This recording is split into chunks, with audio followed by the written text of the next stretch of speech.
Hey everybody, this is Erica from the Classy Climb blog, coming to you today talking about long-term hustle, talking about using your brawn and using your back to have long-term wealth. All right? So, this this podcast is brought to you by the Classy Climb blog and also the Classy Climb School, where you can find courses on how to build a business from scratch, how to hustle up more income, how also to start designing a life you want to love and live. So definitely go over there and check it out. Classy Climb School. So back to what we're talking about. I see a lot of people, it's tax season. They're getting ready to get excited, to spend this money where they've worked all year long. But then there's also a set of people who are just busting it out. Right now they're working 2 jobs or 3 jobs. And I've been there. I've been there when you're working your butt off. You're spending every waking hour working to get this income up. To get a little bit of freedom, right? To get a little break, to get a little breathing room, to get the debt off your back, to keep the apartment, keep the car, keep the stuff afloat. I've been there. Trust me, more than you know. But guess what? Long term, that does not work. I even shared a video about my appendix bursting.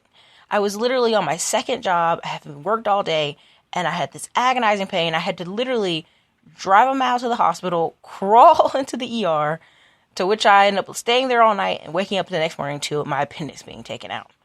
Now, can we pinpoint our appendix to stress and overwork and all that stuff? Not necessarily. It may have just been the time for the appendix to go. But I can tell you, working 2 or 3 jobs and your appendix bursting, you're not working those 2 or 3 jobs the next month. Just no way. If you're an older person, maybe if you're 19 and your appendix bursts, you're fine. You jump up and you go at it again. But when you're 28, 29, you take a minute and you really just get your body back. So, it's important. It's important to realize, yes, there are some people out there who are like, Erica, I am homeless. I need help. And I would go, yeah, if you're homeless, if you're just bottom of the barrel homeless and you're bouncing couch to couch or you're sleeping in your car, yeah, work all day. Go work where you can get food, work where you can get access. I would tell people work in the apartment industry, you can get a discount on an apartment, temp agency, whatever you can do. If you're homeless and you come up to a new city, I'd tell you to go deliver pizzas, and I'd tell you to go work at a temp agency, and I'd tell you to go find something else with food. Because all day long, you're going to be able to have access to discount food, 1. 2, you're going to be so busy, the majority of your day is going to be taken up with that. And 3, in the next 2 weeks, you should be able to hustle up at least $2,000, $1,000 to $2,000 to be able to kind of get yourself into more stable housing. Okay, so that's why I tell people to do that. But long term, for those of us who've been maybe possibly working a job for many years, but yet we have the silent killer coming after us: inflation, debt, taxes. Taxes eat up 1/3 of your income, regardless where you live in Texas, California, or whoever. 1/3 of your income is coming out via taxes. You can go pick up your paycheck, look at the gross, look at the net, and many people see sometimes $400 to $700 gone. That's why I joined my Econ. That's why it's one of my streams where I love helping people, giving them the tools to kind of correct their W-4, give themselves better access to a brighter future, because seeing hundreds of dollars that you could use to feed your family, clothe yourself, keep a roof over your head, and actually invest in your long-term future, that's heartbreaking. So look, you got to figure out a way to build something or to get a skill that gets you the additional income. For some people, friend Andre, he talks about mobile notary, and that's something people can do after work, other hours, create a job for themselves. We have a lot of people in the economy who thinks it's fancy to be an entrepreneur. It's just a fancy word, right?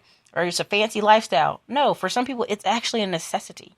They can't find work. Maybe they have a felony, maybe they have a misdemeanor, whatever it is. They have kids, they can't leave the home. Joining some of these network marketing opportunities, maybe a notary, a couple other ideals, a real estate agent, this gives them opportunity to have flexible hours and just hustle hard online, via the phone. It gives them flexibility. And so that's one way to do a more long-term stream, not just using your back muscle, but some of your brain. I finished recently just kind of buckling down and forcing myself to finish some books I had started. I got 75% of the way done, and then I just kind of like almost ran out of gas to finish them. And I just had to sit there and force myself to go, look, you're going to finish this. Because one, it's almost done. Two, this is to help other people. It's not necessarily to help you. Many people know selling books doesn't make you a killing. It doesn't make you this super wealthy person. The average self-published book writer publishes books every 30 to 60 days, and that's mostly in the romance and the westerns and the fiction books. But overall, they do. Like Gary Vee and Grant Cardone talk about all the time. They sell books, but the books don't make the money. It's the speeches. It's the events. It's the other backdoor deals that people come through the funnel through the book to buying other options, right? So, it's really important for you to look at those things that way. Look at books as streams, ebooks. Look at, if you're a yoga instructor or you're a fitness person, look at those streams. Another reason I hang around a bunch of Beachbody coaches because they saw, I'm going to post pictures of my workout anyway. I'm going to post pictures of my food anyway. I'm going to post pictures of me working out. I'm going to post pictures of, cool vacations I do. Why not get paid for it? Why not encourage others? Why not help coach others and help them grow as a person so that they can attain what I have to? Or are we on this journey together to being healthier? Because, 2/3 of Americans are overweight or obese. So, you want to help others? That's a good way to do it too. So you have to figure out streams of hustle and streams of long-term thinking. And for me, putting, $20, $50, $100 away a month or every couple of weeks into monthly dividend stocks is important. Trying to find properties under $50,000 to buy and turn around and rent out is important. Why? Because it's cheap. If you live in Austin, Texas, or you live in some parts of Texas, right now, the rental market and the real estate buying side is just, whoa. It is ridiculously expensive. But you can go look in neighboring cities, the edges of town, the skirts, or you can look long distance. I know I've read a blog, Cashflow Diaries, who he talked about all his properties were in Indianapolis or Kansas City. There are two places he knew he could buy $60,000 and under houses and turn around and rent out for $900 a month. So same thing with Charlotte area, same thing with the Atlanta area. If you know anything about Paula Panton, she bought several houses for $20,000. And turn around and rent them out for that $700 to $800 figure, I think, maybe more closer to $900. So, there's opportunities to build these long-term things that you do once and they live on. They bought that $20,000 house once, put some great additions into it, cleaned the kitchen up, cleaned the bathrooms up, and now that house makes the money forever. Okay? Same thing. People are putting ebooks out there, they're putting blogs, they're putting videos, and they sit out there in the web and make them money forever. So I want you to, if you're in the extreme dire straits, if you're almost homeless, I want you to hustle. I want you to be working all day so that you can get some kind of breathing room from that area. But I also want you to think long term. What can I do? What are some things I can do to invest to get myself out of this hole? What are some things that in 3 years can turn this life around? And I know I talk to people all the time about, make sure you put $100 away. And people go, Erica, $100? That ain't nothing.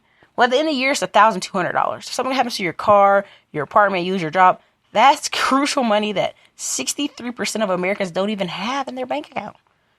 That would make you non-average. That'd make you excellent, above average, as they would say. And so imagine doing that for 3 or 4 years. Imagine putting that $100, $100 away in a monthly dividend stock. And now, you're starting to see some returns. Now you're starting to see some value come back to you. So don't overlook small beginnings. Don't overlook them. It's important to be putting something away. It's important to be investing. It's important to be using the stock market. It's important to use real estate. Use the streams available to you because you never know if something may happen to you and now your life has to change. I've seen several people who something happened to a spouse had a heart attack. Now the family's functioning is different. Their money is different. Their time is different because they didn't have that long-term plan or they didn't have insurance in place. If something happened to them, workers' compensation, they didn't have any of those things. So you have to really pay attention because your back might go out. You might not have any more back. You might have to slowly rely on your brain, right? There was a guy called Glenn, I think it was Dave Ramsey show. He was going blind. But the skill he had, he could talk to the computer to type it out. Like, talk the word slowly, and of course it types on the screen, and he still could get his work done. Problem solved, right? Like, so what, you're losing your sight. Guess what? You still have the ability to do something. So that's why when people laugh about the people doing network marketing or building blogs or doing photography on the side. Guess what? At some point, that stream may turn into their mainstream. But because they were prepared, they're not just someone who all of a sudden they get laid off from their job and they're starting from scratch. They've been putting in years into this project. They're going to be light years ahead of some people who, I got laid off Tuesday. I'm going to start this thing today. Well, Sarah over there has been doing this for 4 years. She's been getting paid, $2,000 once a month for wedding photos every month for the whole year. So she's ahead of you, and now you have to go try to find clients. So it's important. So look, I want you guys to get out there. I want you to write down some things you love to do, some of the passions you're interested in. I want you to write out some things that you know how to do. If you used to be a mechanic, now you work in an office, you can pick your weekends up being a mechanic again. You can find things to do on the side. And so that's why I'm all about that side income, that side hustle, but not just hustling without an end in mind. Say I'm only doing this for 100 days. I'm only doing this for a month. I'm only doing this for the summer, whatever it may be.